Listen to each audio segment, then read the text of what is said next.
જો આપણે ટ્રાન્ઝિસ્ટર જોતા પહેલાં આપણે રિવિઝન કરતા હતા એમાં પીએન જંક્શન ડાયોડ જોઈ ગયા. તો પીએન જંક્શન ડાયોડ કેવી રીતે બને છે? તો આપણે જોયું હતું કે પી અને એન પ્રકારના અર્ધવાહકોને એક જ સિલિકા કે કોઈ અર્ધવાહકમાં પી પ્રકાર અને એન પ્રકારની અર્ધવાહકોને ઉમેરવાથી જે બનતી રચના છે એ પીએન જંક્શન ડાયોડ છે, જેના મુખ્યત્વે 3 ભાગ આપણે ઓબ્ઝર્વ કર્યા હતા. એક ભાગમાં હોય છે પી પ્રકારનું અર્ધવાહક અને બીજામાં હોય છે એન પ્રકારનો અર્ધવાહક. અને એ બંનેની વચ્ચે છે ને એક બેરિયર સ્થપાય છે પીએન, જેને કહેવાય પીએન જંક્શન. આ છે એ બંનેને જોડતું અલગ કરતું હોય આ પીએન જંક્શન છે, અને અહીં આ બેરિયર છે. તો બેરિયરમાં શું હોય છે કે જ્યાં પી પ્રકારની અર્ધવાહક છે ત્યાં મેજોરિટી ચાર્જ કેરિયર શું હોવો જોઈએ? હોલ હોવા જોઈએ. પણ આપણું બેરિયર આગળ પીની જગ્યાએ મેજોરિટી ચાર્જ કેરિયર એના ઊંધા હશે, એટલે કે અહીં ઇલેક્ટ્રોન હશે. અને એ જ રીતે અહીં એનમાં મેજોરિટી ચાર્જ ઇલેક્ટ્રોન હોવા જોઈએ, પણ જંક્શન પાસે જે બેરિયર છે ત્યાં હોલનો જમાવડો થઈ જાય છે. અને એના કારણે અહીં જે વિદ્યુત સ્થિતિમાન છે એ પ્લસથી માઇનસ એટલે આ દિશામાં આવે છે વી. જ્યારે ખરેખર વિદ્યુત સ્થિતિમાન ક્યાંથી ક્યાં, અને આ ખાલી બેરિયરનું વિદ્યુત સ્થિતિમાન આ દિશામાં છે, પણ ખરેખર આપણું પીએન જંક્શન ડાયોડનું વિદ્યુત સ્થિતિમાનની દિશા કઈ હોય? પીથી એન તરફ, એટલે કે એ દિશા છે આ. એ નો ડાઉટ આનું પોટેન્શિયલ બેરિયર વધારે હોય ને આનું ઓછું હોય, પણ વિરુદ્ધ દિશામાં છે. ઇન ધ સેન્સ હવે મારા જે ઇલેક્ટ્રોન છે એને અહીંથી અહીં જવું હોય તો મારે આ વિદ્યુત સ્થિતિમાનનો શું કરવો પડે? વિરોધ કરવો પડે. એનાથી ઉલટું કે અહીં જો મારે હોલ છે એને અહીં જવું હોય તો શું કરવું પડે? આટલા વિદ્યુત સ્થિતિમાનનો વિરોધ કરવો પડે. અને એના માટે આપણે 2 વસ્તુ કરી શકીએ કે એના માટે એક બહારથી આપણે શું કરવું પડે કે બેટરીનું જોડાણ કરી અને અહીંથી ઇલેક્ટ્રોનને ધક્કો આપવાનું કામ કરવું પડે. તો એ માટે છે પીએન જંક્શન ડાયોડને બેટરી સાથે 2 રૂપે જોડવામાં આવે છે. અને એના કારણે એની અલગ અલગ બેટરીના જોડાણના આધારે આપણને પીએન જંક્શન ડાયોડ છે એની 2 લાક્ષણિકતાઓ મળે છે. એક છે ફોરવર્ડ બાયસ લાક્ષણિકતા, અને બીજી છે રિવર્સ બાયસ.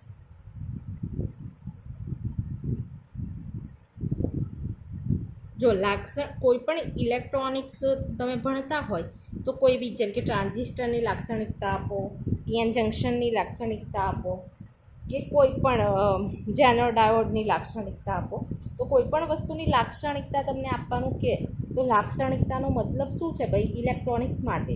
તો એ લાક્ષણિકતા ઇન ધ સેન્સ કે તમે જ્યારે એમાંથી વોલ્ટેજ બદલતા જાઓ તો એ સાધન તમને પ્રવાહ છે એ કેવો આપે છે એનું જે ઓબ્ઝર્વેશન છે કે એનો જે આલેખ છે એને આપણે લાક્ષણિકતા તરીકે ઓળખીએ છીએ. ઇન ધ સેન્સ પીએન જંક્શનની લાક્ષણિકતા એટલે શું કે આપણે વોલ્ટેજ બદલતા જઈએ તો પ્રવાહમાં શું ફેરફાર થાય, વી વર્સિસ આઈનો જે ગ્રાફ મળે એને આપણે શું કહીશું? લાક્ષણિકતા.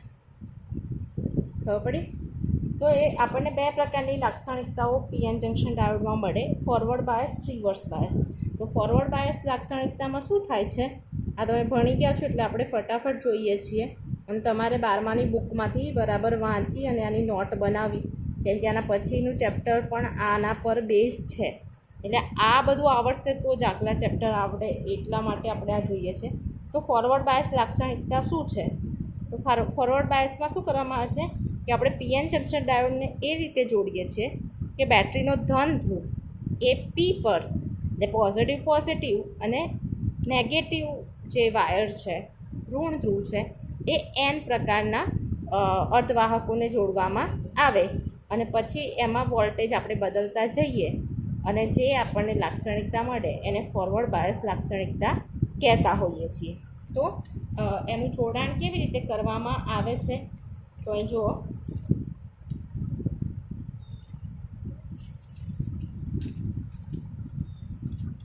એ માટે અહીં જોઈએ ચલો. તો અહીં પીએન જંક્શન ડાયોડ છે આપણું, એને આ રીતે પણ આપણે દોરી શકીએ. આની સંજ્ઞા છે, આ રીતે પણ દોરી શકે.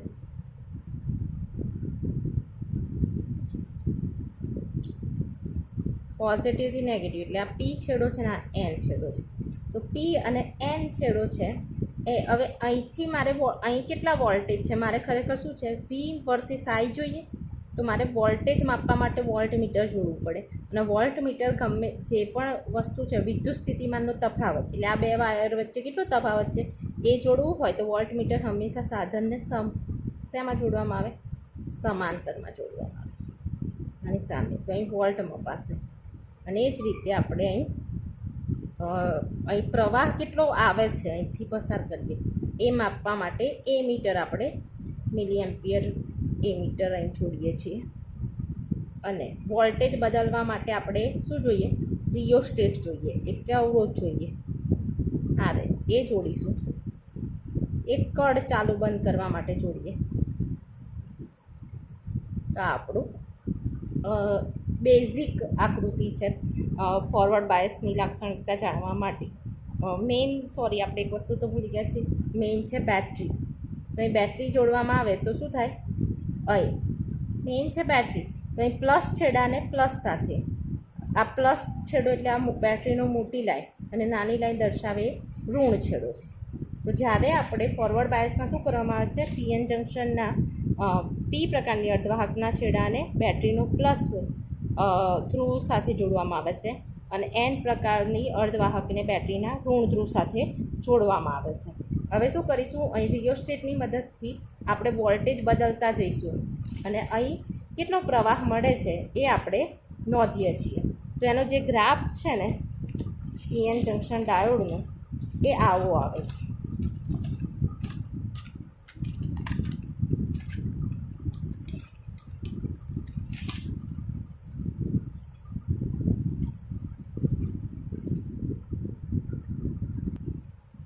જો પીએન જંક્શન ડાયોડનો આપણે શું કરીએ, ગ્રાફ દોરતા પહેલાં કે જ્યારે આપણે બેટરીના પ્લસ ધ્રુવને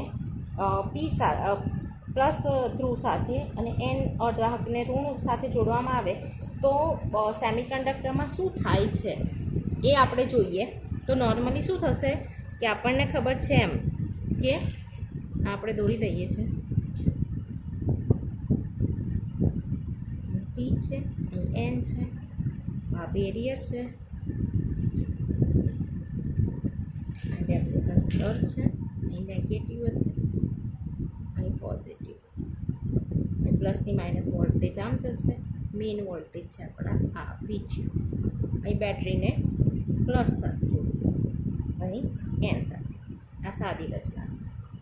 તો શું થશે હવે જો કે જ્યારે હું અહીં પ્લસ છે બેટરીનો એ પ્લસ સાથે એનનો એન સાથે જોડીશ તો અહીં આ બેટરીનો પોટેન્શિયલ છે ને એ એની દિશા પણ આપણા આ V0ની દિશામાં જશે, પ્લસથી માઇનસ તરફ. એટલે આ વોલ્ટેજ, આ બેટરીનો વોલ્ટેજ, જેમ કે આ V હોય, આ V0 હોય, આ E0 કહે. તો આ E0 અને V0 બંનેની દિશા એક જ છે, એટલે શું કરશે, આનો વિરોધ કરશે.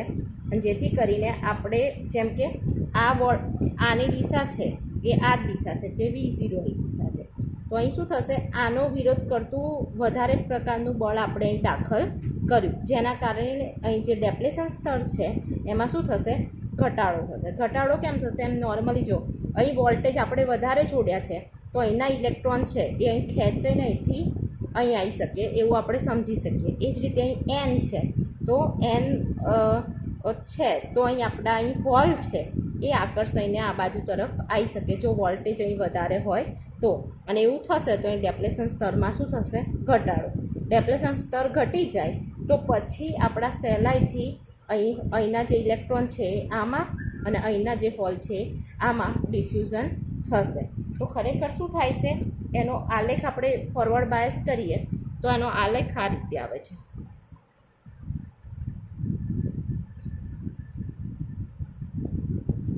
તો શરૂઆતમાં શું થશે ભાઈ, શરૂઆતમાં આપણે અહીં વોલ્ટેજ વધારતા જઈશું તો જ્યાં સુધી આ જો આપણું નોર્મલી શું થાય કે આ પીએન જંક્શન ડાયોડ છે ને એમાં પહેલાં કશું બેટરી નહીં લગાવી ત્યારે શું થશે, પહેલાં થોડીક વાર તો અહીંના જે ઇલેક્ટ્રોન છે એ હોલમાં જાય છે અને અહીં હોલ છે એ આ બાજુ એન પ્રકારની અર્ધવાહકમાં જાય છે. પણ જ્યારે આ ડેપ્લેશન સ્તર એટલે કે આ ડેપ્લેશન સ્તરનો વોલ્ટેજ અને અહીં પીએન જંક્શનનો વોલ્ટેજ V0 એ બંને સરખા થઈ જાય ને ત્યારે પછી અહીંથી ઇલેક્ટ્રોન અહીં જવાનું અને આથી અહીં જવાનું બંધ થઈ જાય. જેમ કે પાણી છે તો બંનેનું લેવલ સરખું થશે તો પાણી આગળ પાછળ જવાનું વહેવાનું બંધ થઈ જાય. પણ એ ઢાળ હોય, એક બાજુ ઓછું ને એક બાજુ વધતું હોય તો જ વહન પામે. એ જ રીતે અહીંનો વોલ્ટેજ ને અહીંનો વોલ્ટેજ સરખો થઈ જાય તો અહીં વોલ્ટેજ ઇલેક્ટ્રોન્સ કે હોલ એનું ડિફ્યુઝન થતું નથી અને આપણને પ્રવાહ મળતો નથી. અને એ કન્ડિશનમાં આપણે શું કરીએ, બહારથી વોલ્ટેજ આપીએ. અને બહારથી વોલ્ટેજ આપણે કઈ દિશામાં આપીએ છીએ, V0 દિશામાં. અને એ V0 દિશામાં આપીએ છીએ એટલે આ વોલ્ટેજ છે એ ઘટી જાય, આનો વિરોધ કરતો, એટલે ડેપ્લેશન સ્તર ઓછું થાય અને પછી પાછો પ્રવાહ જેમ ચાલતો હોય એમ ચાલે છે. તો શરૂઆતમાં શું થશે પણ કે અહીં થોડો નોર્મલ વોલ્ટેજ આપીશું તો આપણને કોઈ પ્રવાહ મળશે નહીં. કેમ કે જ્યાં અહીં આપણે હજુ કદાચ આ વોલ્ટેજ વધારે હોય તો આ વોલ્ટેજનો વિરોધ કરવા માટેનો વોલ્ટેજ અહીં આપીએ તો આ બંને એકબીજાને લડે. અને જ્યારે આપણો વોલ્ટેજ અહીંનો વોલ્ટેજ એ આના ડેપ્લેશન બેરિયર કરતાં વધી જશે ત્યારે આપણને પ્રવાહ મળવાનું ચાલુ થશે. એટલે નોર્મલી શું થાય, અહીં છે વોલ્ટેજ, અહીં પ્રવાહ. તો નોર્મલી શરૂઆતની સિચ્યુએશનમાં આપણે વોલ્ટેજ વધારતા જઈએ તો પણ આપણને પ્રવાહ મળતો નથી. પછી એક પોઈન્ટ કે જ્યારે આપણો આ ડેપ્લેશન વોલ્ટેજ અને આપણે બહારથી આપેલો વોલ્ટેજ કરતાં ડેપ્લેશન વોલ્ટેજ વધી જશે, આ વોલ્ટેજ વધી જશે આપણો, તો ઇલેક્ટ્રોન એકાએક આપણા એનમાંથી પી તરફ વહન પામે છે અને ત્યારે આપણને પ્રવાહમાં એકાએક વધારો થાય છે. અને જે વોલ્ટેજે પ્રવાહમાં એકદમ વધારો થાય તેને શું કહેવાય, થ્રેશોલ્ડ વોલ્ટેજ.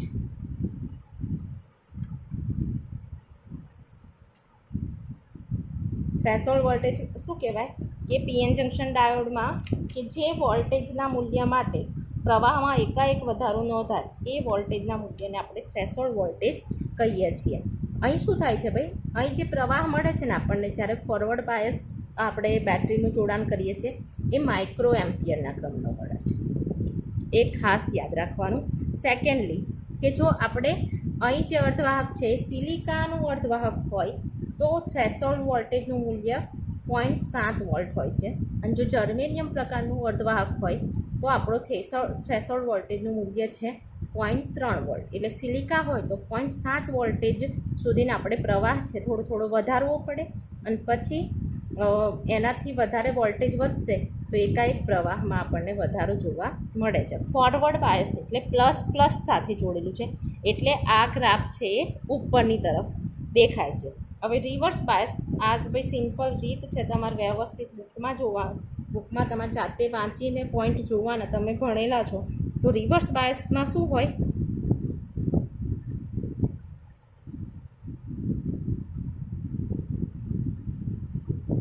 તો રિવર્સ બાયસ લાક્ષણિકતામાં આપણે કરવાનું એ છે કે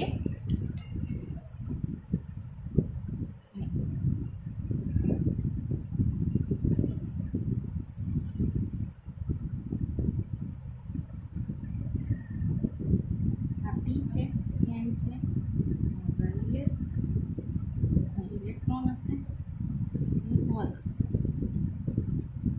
તો શું કરીશું, પીને ઉલટું, પીને એન સાથે જોડવાનું, નેગેટિવ સાથે જોડવાનું, અને આ નેગેટિવ છે અને પોઝિટિવ સાથે ઊંધું એટલે રિવર્સ.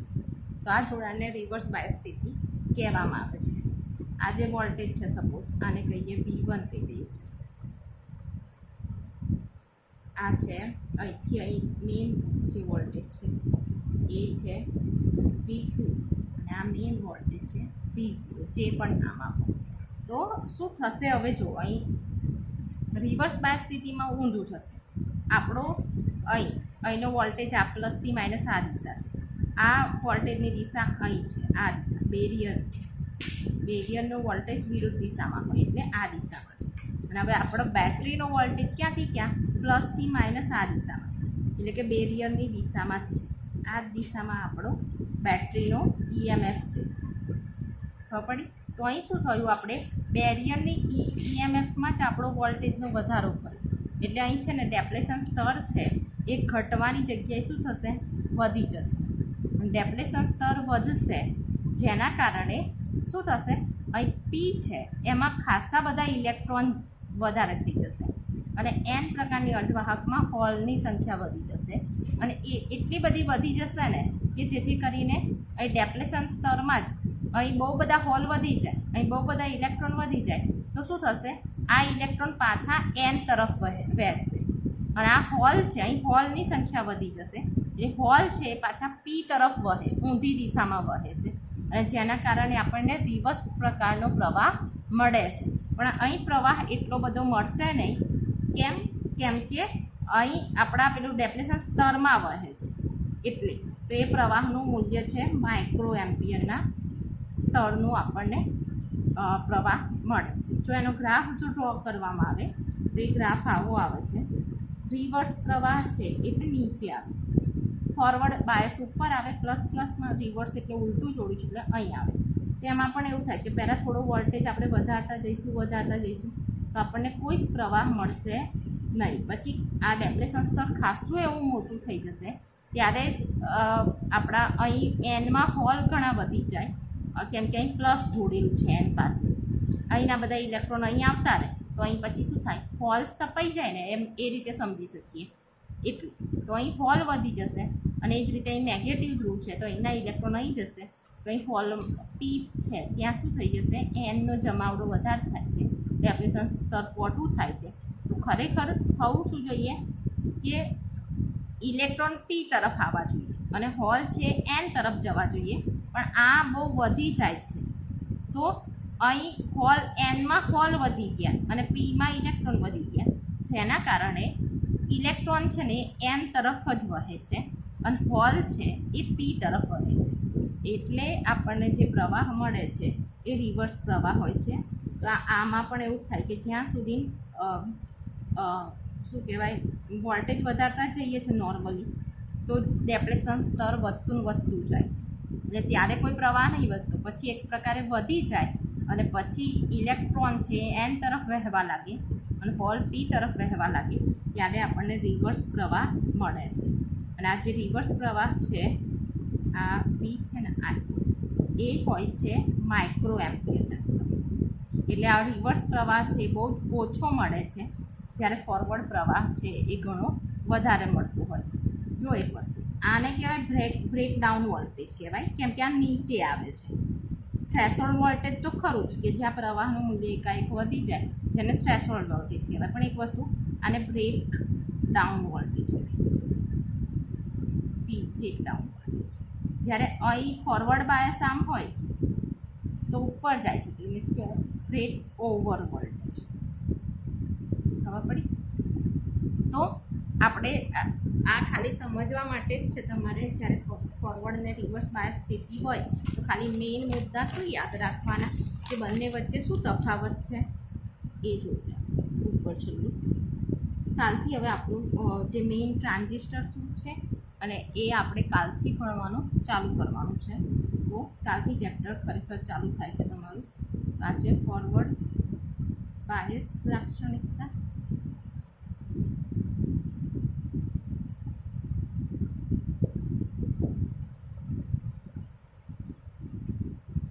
ફોરવર્ડ બાયસમાં શું હોય ભાઈ કે બેટરીનો પ્લસ સાથે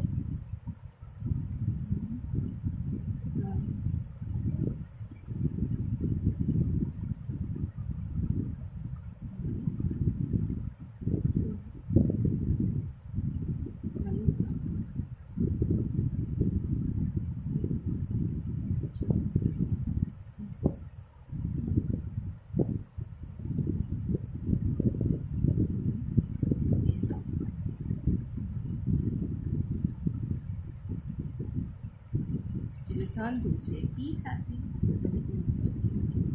એ જ પ્રમાણે રિવર્સ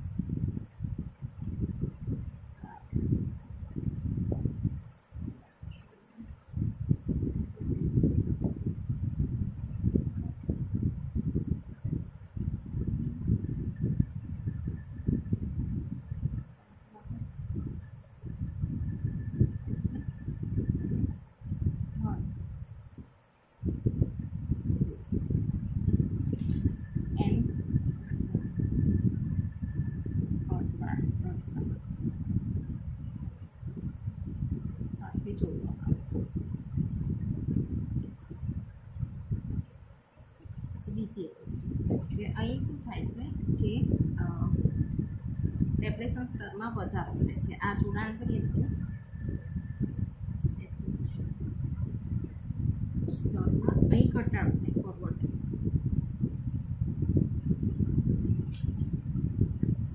અને ડેપ્રેશન સ્તરમાં વધારો થાય છે.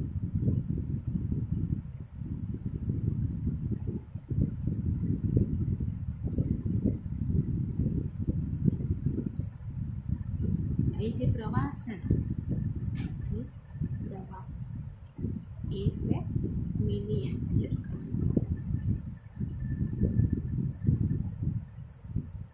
જ્યારે અહીં છે પ્રવાહ માઇક્રો એમ્પિયર મળે છે. પછી એક ઇમ્પોર્ટન્ટ પોઈન્ટ છે કે છે ને ફોરવર્ડ બાયસમાં આપણને જે પ્રવાહ મળે છે ને એ મેજોરિટી ચાર્જ કેરિયર આપે છે. હું તમને પછી સમજાવું કેવી રીતે, પણ અહીં જોઈ લઈએ. તો ફોરવર્ડ બાયસમાં પ્રવાહ મેજોરિટી ચાર્જ કેરિયરના કારણે મળે છે. જ્યારે અહીં છે ને એ પ્રવાહ છે એ માઇનોરિટી ચાર્જ